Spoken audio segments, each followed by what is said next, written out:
In de middeleeuwen hielden de Frieske reetboentekei de oerhoorn in wat Nederland. Het bist is sterk bouwd, had een hege vruchtbrunst en is goed om mee te fokken. Maar troch de veepest in 1950 stoor zo'n 3/4 van het vee. En toen kwam de zwartboentekoe die een hegere molkenproductie had en fokzuiver is. Deze koe veroverde te wraad en wordt een internationale melkkoe.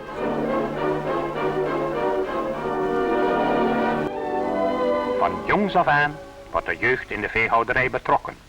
En dit, gepaard met een grote liefde voor het eigene, heeft waarschijnlijk een grote rol gespeeld bij het behoud van de Friese roodbonten, waar de historie teruggaat tot in een verre verleden. Een liedspad van de boeren bleef maar fokken met reetbondvee.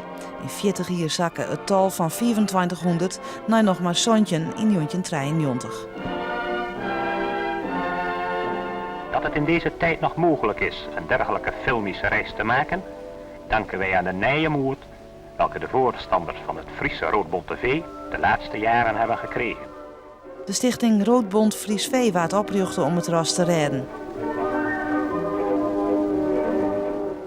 En we kunnen constateren dat wanneer de komende generatie roodbondfokkers dezelfde moed en hetzelfde doorzettingsvermogen als hun voorgangers blijkt te bezitten, aan de toekomst van onze Friese roodbonten nog niet behoeft te worden getwijfeld.